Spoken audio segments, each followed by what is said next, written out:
Assalamualaikum warahmatullahi wabarakatuh. Apa kabar sobat radio malam? Semoga kita semua dalam keadaan sehat, dilancarkan rezekinya dan diberi keberkahan dunia dan akhirat. Amin ya robbal alamin. Abu Nawas menangkap tupai hantu. Abu Nawas masyhur sebagai tokoh sufi yang cerdik dan jenaka. Ia bernama lengkap Abu Ali Al-Hasan bin Hani Al-Hakami. Improvisasi Abu Nawas karena kecerdikannya kerap kali mampu menyelesaikan permasalahan yang dihadapinya dengan mudah. Suatu hari, Abu Nawas pergi ke hutan untuk mencari kayu bakar. Di sela-sela kesibukannya menebang kayu, ia dikejutkan oleh kehadiran seekor tupai.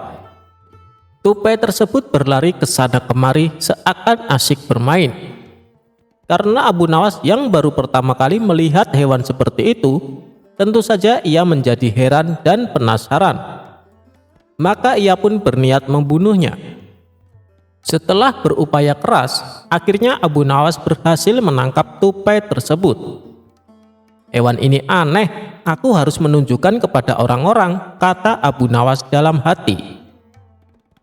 Lantas Abu Nawas menaruh tupai itu di dalam karung dan mengikatnya dengan kuat. Kali ini Abu Nawas pulang lebih cepat. Bahkan ia tidak membawa kayu seperti biasanya. Ia hanya membawa karung berisikan tupai tersebut. Melihat hal itu, istrinya pun heran. "Mana kayunya? Kenapa malah membawa karung?" tanya sang istri. "Wahai istriku, aku punya kabar baik. Tadi, sewaktu aku di hutan, aku menangkap hewan langka dan aneh. Sekarang hewannya ada di karung ini. Rencananya, aku akan memanggil penduduk kampung dan memperlihatkan hewan ini. Semoga mereka mengenalinya, lalu aku akan menjualnya dengan harga tinggi," jawab Abu Nawas. Ucapan Abu Nawas membuat sang istri penasaran dan ingin membuka karung tersebut. "Jangan dibuka, nanti dia bisa kabur," sahut Abu Nawas. Selanjutnya Abu Nawas berpesan kepada istrinya, "Aku akan pergi memanggil orang-orang agar datang kemari. Awas, jangan sampai dibuka karungnya ya," pesan Abu Nawas kepada istrinya. Setelah Abu Nawas pergi, sang istri sangat penasaran, ingin mengetahui hewan apa yang ada di dalam karung itu. "Aku akan melihatnya sebentar lagian suamiku juga tidak akan tahu," kata istrinya dalam hati. Ketika talinya dilepas dan membuka karungnya, tupai itu langsung meloncat keluar. Hanya dengan sekejap mata, tupai itu berlari keluar rumah. Istri Abu Nawas pun bingung, apa yang harus dilakukan? Seandainya Abu Nawas tahu, pasti ia akan kena marah. Setelah lama berpikir, istri Abu Nawas tak menemukan cara kecuali menaruh butiran gandum ke dalam karung dan mengikatnya kembali seperti semula. Sang istri mengira Abu Nawas tidak akan datang bersama siapapun. Dengan begitu, urusannya pun selesai. Selang beberapa saat kemudian, Abu Nawas disertai tokoh masyarakat termasuk wakil hakim dan beberapa orang lainnya datang untuk melihat fenomena langka ini. Abu Nawas pun mempersilahkan mereka masuk ke rumahnya. Sang istri tak menyangka kalau Abu Nawas membawa tamu sebanyak ini. Lalu Abu Nawas berkata kepada para tamunya tersebut, "Saya akan memperlihatkan kepada kalian makhluk yang langka ini," kata Abu Nawas sambil melepas tali karung. Orang-orang yang hadir menyimaknya dengan seksama. Dan mereka mulai memperhatikan karung tersebut. Namun ketika karungnya dibuka, ternyata isinya biji gandum. Hal ini membuat Abu Nawas terkejut. "Padahal aku mengundang mereka untuk sesuatu yang aneh," pikirnya. Tapi Abu Nawas tidak kehilangan akal. Ia kemudian berkata kepada mereka yang hadir, "Apakah kalian tahu berapa banyak manfaat dari makhluk ini?" kata Abu Nawas. "Maksudmu butiran gandum, Abu Nawas?" tanya mereka. "Oh iya, betul sekali. aku berhasil mengumpulkan butiran gandum yang dibuang orang-orang di depan rumahku sampai terkumpul beberapa kilogram, jawab Abu Nawas. Lalu maksudnya apa Abu Nawas? Tanya mereka kembali. Begini kawan-kawan, seandainya aku mengumpulkan butiran-butiran gandum yang berserakan dari setiap rumah dan ladang, berapa banyak gandum yang berhasil aku kumpulkan? Tanya balik Abu Nawas. Tentu lumayan banyak Abu Nawas, jawab mereka. Nah, itu kalian tahu kenapa kita tidak memperdulikan nikmat dari Allah kawan-kawan? Aku memiliki usulan, bagaimana kalau orang-orang yang membuang biji gandum supaya didenda, ujar Abu Nawas. Ya, benar sekali, aku setuju Abu Nawas. Dengan begitu, kita tidak akan mengeluh kekurangan gandum. Baiklah Abu Nawas, kita akan menyampaikan usulanmu kepada hakim, kata mereka serempak. Akhirnya Abu Nawas lega, karena dirinya berhasil lolos dari rasa malu. Tapi ia masih bingung, bagaimana mungkin seekor hewan bisa berubah jadi biji gandum. Pada hari berikutnya, seperti biasa Abu Nawas pergi mencari kayu di hutan. Di sana ia kembali melihat seekor tupai yang sedang berlari. Dasar binatang hantu, bagaimana kau bisa menjelma menjadi gandum? Kata Abu Nawas dengan kesal. Demikianlah kisah kelucuan Abu Nawas, semoga bermanfaat.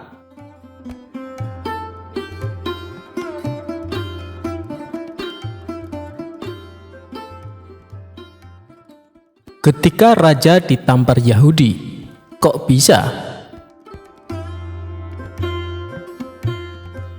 Inilah kisah seru dan lucu Abu Nawas yang menceritakan tentang sang raja ditampar oleh Yahudi. Pada suatu hari, Abu Nawas singgah di rumah kenalan baru di tepi hutan dengan maksud memperkuat silaturahmi. Ia seorang Yahudi. Sesampainya di rumah Yahudi tersebut, ternyata di sana tengah berlangsung permainan musik yang meriah. Banyak orang yang menonton sehingga suasana begitu meriah. Semua tamu yang hadir ikut larut dalam permainan musik indah itu, termasuk Abu Nawas yang baru saja masuk. Ada yang bermain kecapi, ada yang menari-nari, dan sebagainya. Semua bersuka cita. Ketika para tamu sudah lelah dan kehausan, tuan rumah menyuguhkan kopi kepada para hadirin. Masing-masing mendapat secangkir kopi, termasuk Abu Nawas. Ketika Abu Nawas hendak meminum kopi itu, ia ditampar oleh si Yahudi. Yahudi itu mengatakan agar lebih terlihat akrab karena Abu Nawas merupakan teman barunya. Namun, karena sudah terlanjur larut dalam kegembiraan, Abu Nawas tidak terlalu menghiraukan. Abu Nawas kembali mengangkat cangkir kopinya untuk diteguk. Namun, tidak disangka ia kembali mendapat tamparan yang begitu keras dari pemilik rumah itu. Dan begitu seterusnya. Pemilik rumah tersebut hanya tersenyum saja, tanpa merasa bersalah sedikit pun. Begitu juga para tamu yang hadir, bukannya kasihan, malahan menertawakan Abu Nawas. Dengan perasaan marah bercampur geram, Abu Nawas pun langsung pergi meninggalkan mereka tanpa berkata sepatah kata pun. Abu Nawas terus berjalan menuju rumahnya. Dalam hati ia bergumam, jahat benar perangai Yahudi itu, main tampar seenaknya saja. Kelakuan seperti itu tidak boleh dibiarkan berlangsung di Baghdad. Aku harus mencari cara menghentikan Yahudi tersebut, gumamnya dalam hati. Seketika Abu Nawas mendapatkan akal. Oh iya, aku ada akal, gumam Abu Nawas selanjutnya. Keesokan harinya, Abu Nawas menghadap Baginda Raja di istana. Ampun Baginda, hamba mendengar di negeri ini ada suatu permainan yang belum pernah hamba kenal. Permainan itu sangat aneh, lapor Abu Nawas. Di mana tempatnya? Tanya Baginda. Di tepi hutan sana Baginda, kata Abu Nawas. Mari kita lihat, ajak Baginda Raja. Nanti malam saja kita perginya Baginda. Kita akan pergi berdua saja dengan pakaian biasa agar tidak ada yang mengenali Baginda, ucap Abu Nawas. Pada malam hari, maka berangkatlah Baginda dan Abu Nawas ke rumah Yahudi itu. Ketika sampai di sana, kebetulan si Yahudi sedang asik bermain musik dengan teman-temannya. Maka Baginda pun dipersilahkan duduk. Ketika diminta untuk menari, Baginda menolak, sehingga ia dipaksa dan ditampar pipinya kanan kiri. Sampai di situ Baginda baru sadar bahwa ia telah dipermainkan oleh Abu Nawas. Tapi apa daya, ia tak mampu melawan orang sebanyak itu. Maka dengan terpaksa menarilah Baginda sampai keringat mengucur di seluruh tubuhnya. Setelah merasa sangat lelah dan kehausan, barulah dibagikan kopi kepada semua tamu. Dan melihat hal itu, Abu Nawas meminta izin untuk keluar ruangan dengan alasan akan pergi ke kamar mandi untuk kencing. Biar Baginda merasakan sendiri peristiwa itu, karena salahnya sendiri tidak pernah mengetahui keadaan rakyatnya dan hanya percaya kepada laporan para menteri. Pikir Abu Nawas dalam hati sembari meluncur pulang ke rumah. Tak kalah hendak mengangkat cangkir kopi ke mulutnya, Baginda ditampar oleh si Yahudi itu. Ketika ia hendak mengangkat cangkir kopinya lagi, ia pun terkena tamparan lagi, begitu seterusnya. Hingga Baginda merasakan sangat kesakitan dan mukanya menjadi lebam memerah. Sementara tamu yang lainnya terus menertawainya. Ia sadar jika Abu Nawas pasti sudah meninggalkannya, dan ia pun tahu jika itu adalah cara Abu Nawas menunjukkan kejahilan yang terjadi pada rakyatnya. Dan selalu saja Baginda yang dijadikan korban. Karena tidak sanggup lagi menerima tamparan para Yahudi, Baginda pun langsung pergi tanpa berkata sepatah kata pun. Pada keesokan harinya, setelah bangun tidur, Baginda Raja langsung memerintahkan seorang pengawal istana untuk memanggil Abu Nawas menghadap. "Wahai Abu Nawas, baik sekali perbuatanmu semalam. Engkau biarkan diriku disiksa dan dipermalukan seperti itu," kata Baginda Raja. "Ampun beribu ampun, wahai Baginda Raja. Pada malam sebelumnya hamba telah mendapat perlakuan yang sama seperti itu. Apabila hal itu hamba laporkan secara jujur, pasti Baginda tidak akan percaya dan mengira itu adalah akal-akalan hamba saja. Dari itu, hamba bawa Baginda ke sana agar mengetahui dengan kepala sendiri perilaku rakyat yang tidak senonoh itu," jawab Abu Nawas membela diri. Baginda tidak dapat membantah ucapan Abu Nawas, lalu disuruhnya beberapa pengawal untuk memanggil si Yahudi itu. Tak lama berselang, "Wahai Yahudi, apa sebabnya engkau menampar aku tadi malam?" tanya Baginda marah. "Wahai tuanku, sesungguhnya hamba tidak tahu jika malam itu adalah tuanku. Jika sekiranya hamba tahu, hamba tidak akan berbuat seperti itu," jawab si Yahudi membela diri. Apa daya pembelaan Yahudi itu tidak disetujui oleh Baginda Raja.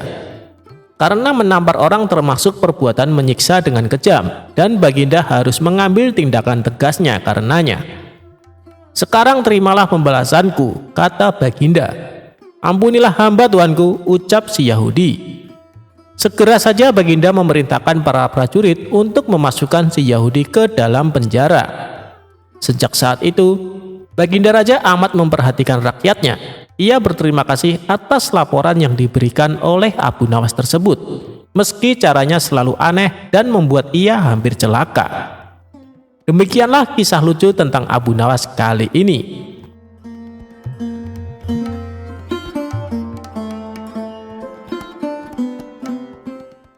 Abu Nawas korbankan seorang maling.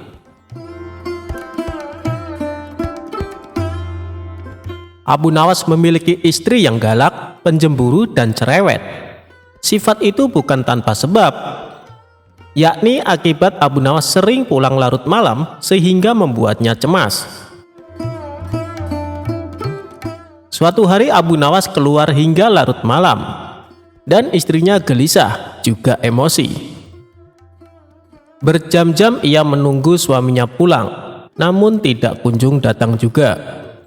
Saking kesalnya, sang istri memiliki rencana.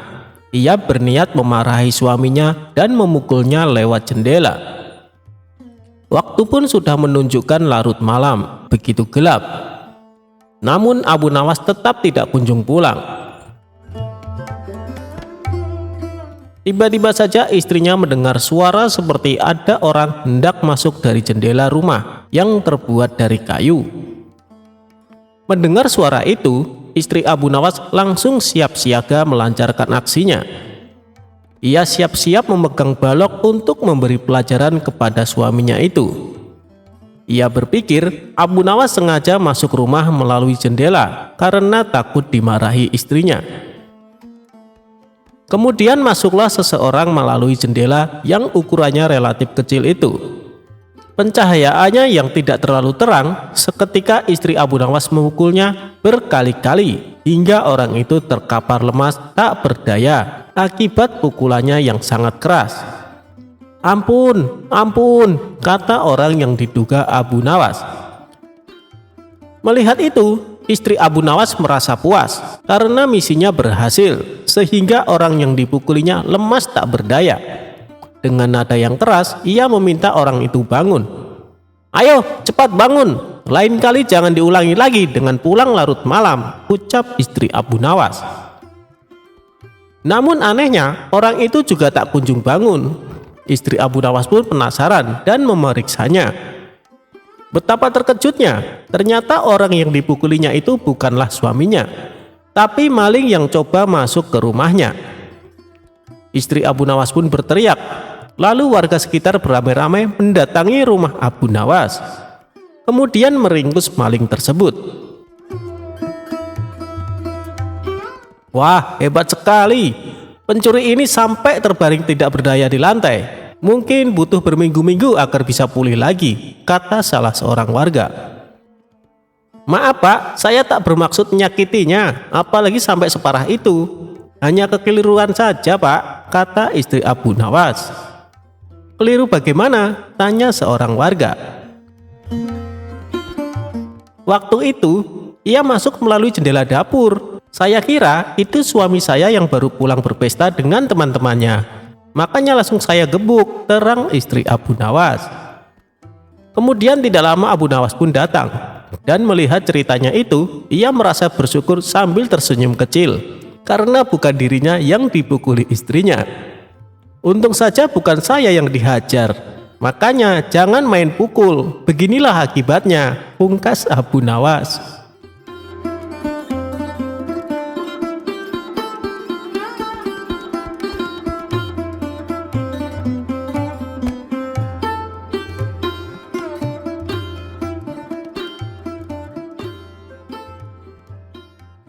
Abu Nawas memberi upah untuk pencuri barang belanjaannya.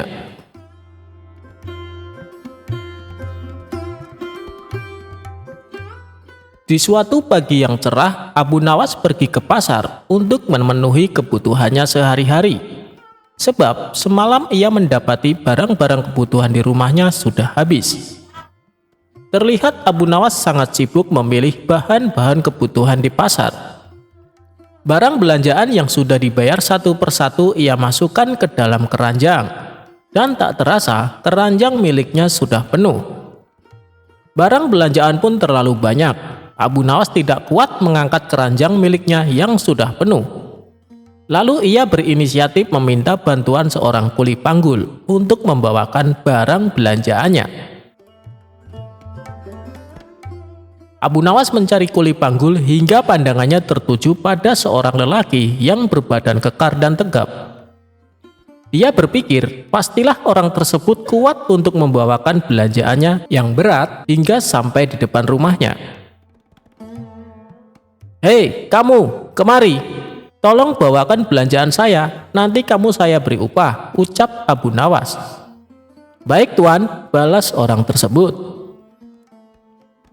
Abu Nawas lalu pulang bersama kuli panggul yang membawakan barang belanjaannya. Abu Nawas berjalan di depan kuli panggul, sekalian menunjukkan arah menuju tempat tinggalnya. Abu Nawas terlalu asik berjalan dengan santai sampai ia tidak menyadari kalau si kuli panggul sudah tidak berjalan di belakangnya. Kuli panggul tersebut kabur membawa barang belanjaan milik Abu Nawas. Seminggu pun berlalu, Abu Nawas mencoba mengikhlaskan dan melupakan kejadian itu. Hari ini ia kembali ke pasar untuk kembali belanja kebutuhan sehari-hari. Saat ia sedang asik memilih-milih barang, tiba-tiba salah satu kawannya menghampiri. "Hei Abu Nawas, tadi aku melihat orang yang mencuri belanjaanmu tempo hari," kata teman Abu Nawas. "Mana orangnya?" tanya Abu Nawas. "Itu dia, ayo kita tangkap dan minta ganti rugi," ajak kawannya. Namun yang dilakukan Abu Nawas membuat kawannya heran. Ia justru lari dan bersembunyi di suatu warung untuk menghindari kuli panggul yang membawa lari belanjaannya tersebut. "Sebenarnya apa sih yang kamu lakukan? Kenapa malah sembunyi?" tanya temannya heran. "Begini kawan, kuli panggul itu sudah membawakan belanjaanku selama seminggu, sedangkan aku belum memberinya upah. Aku takut dia akan menagih upahnya. Pasti tujuannya ke pasar mencariku, makanya aku bersembunyi," jawab Abu Nawas. Mendengar penjelasan Abu Nawas, kawannya itu meninggalkan dan berkata, "Kamu memang aneh Abu Nawas."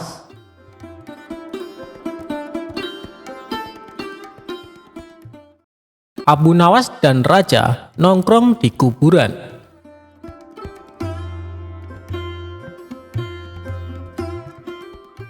Suatu hari, saat berjalan-jalan di kota Baghdad, Baginda Raja melihat Abu Nawas sedang menyendiri di sebuah tempat sepi di samping kuburan.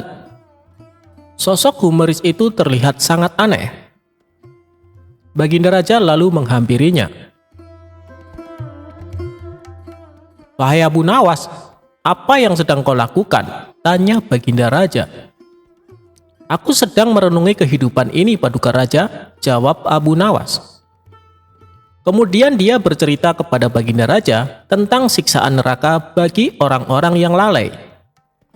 Tanpa diduga, Baginda Raja seketika menangis hingga air mata membasahi janggutnya. "Wahai Abu Nawas, nasihatilah aku," pinta Baginda Raja.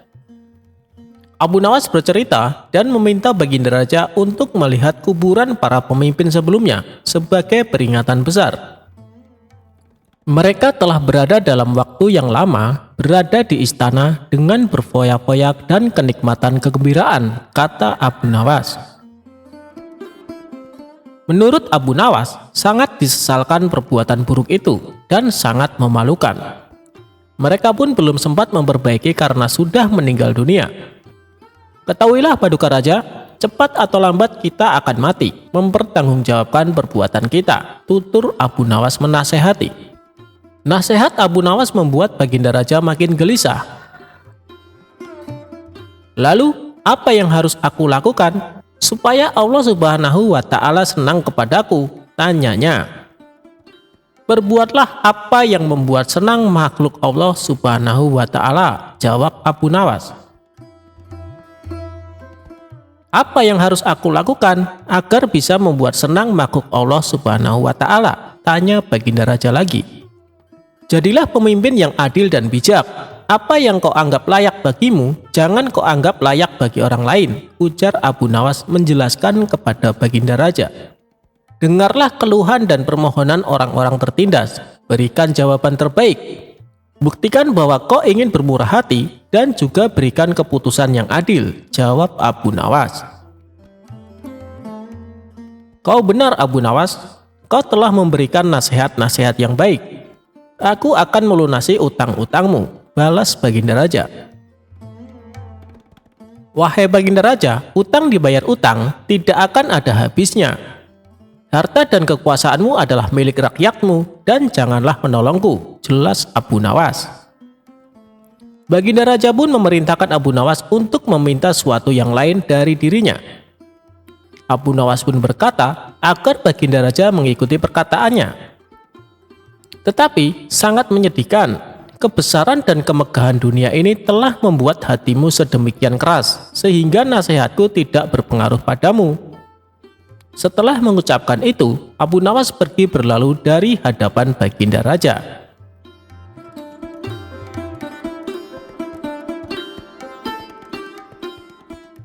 Memanah dengan gaya, Abu Nawas dapat hadiah.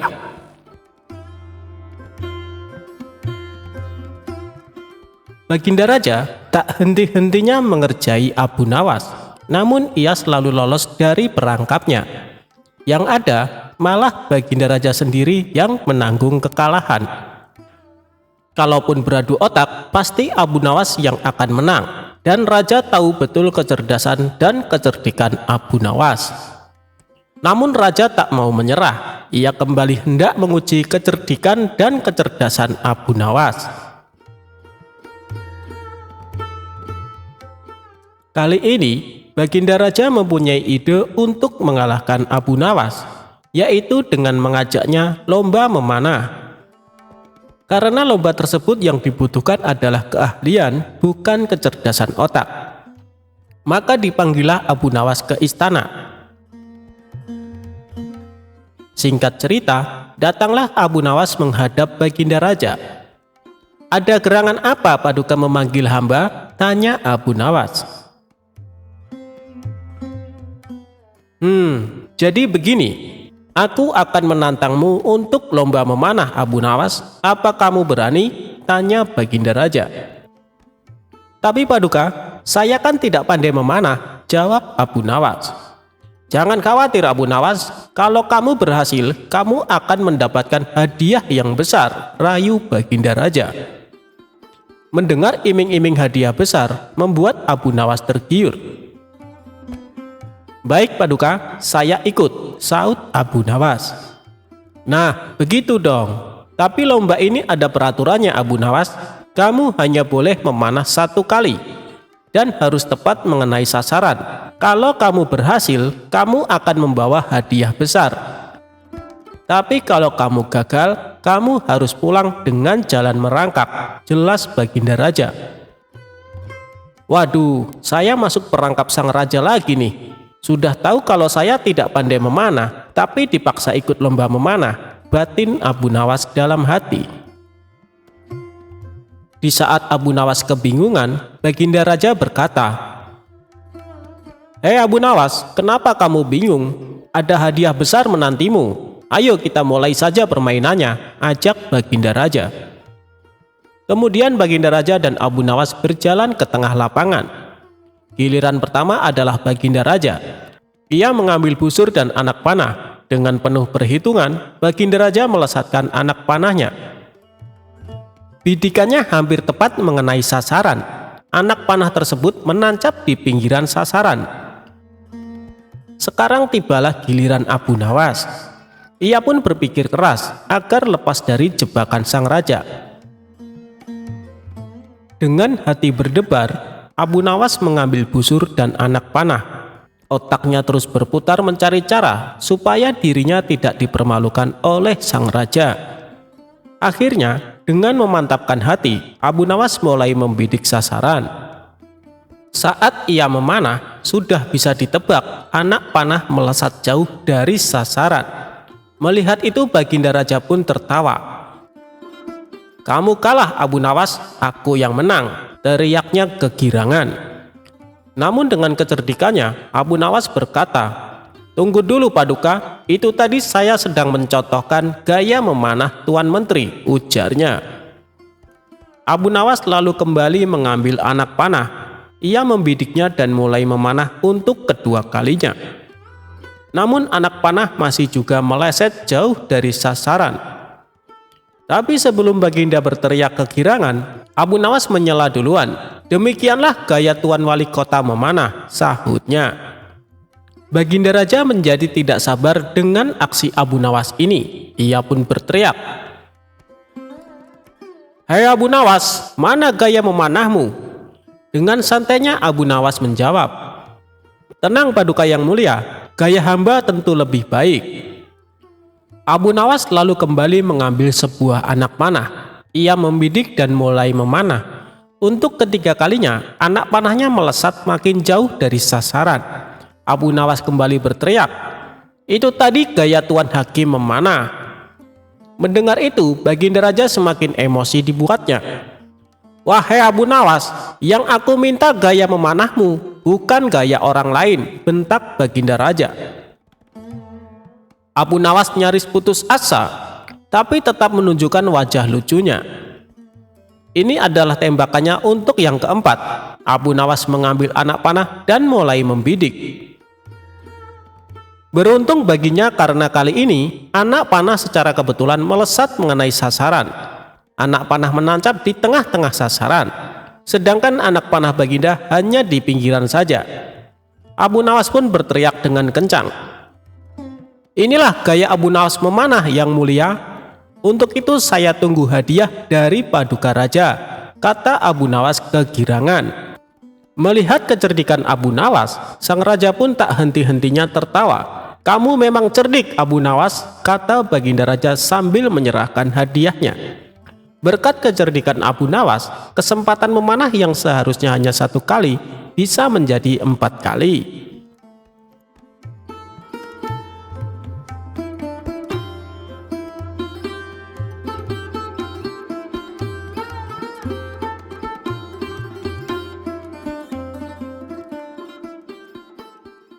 Abu Nawas berpura-pura gila. Siapa sih Abu Nawas? Tokoh lucu yang juga dianggap ulama besar ini berasal dari Persia. Lahir di Ahwas pada tahun 750 Masehi. Meninggal pada tahun 819 Masehi di Baghdad. Ketika beranjak dewasa, dia mengembara ke Basra dan Kufa. Dia bergaul dengan orang Badui dan belajar bahasa Arab di sana. Ia sangat pandai bersyair, berpantun, dan menyanyi.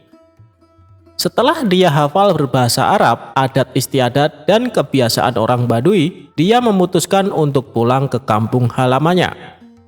Namun bersama ayahnya dia pergi ke Baghdad dan menghambakan diri kepada Baginda Raja Baghdad saat itu. Ayahnya Abu Nawas bernama Maulana.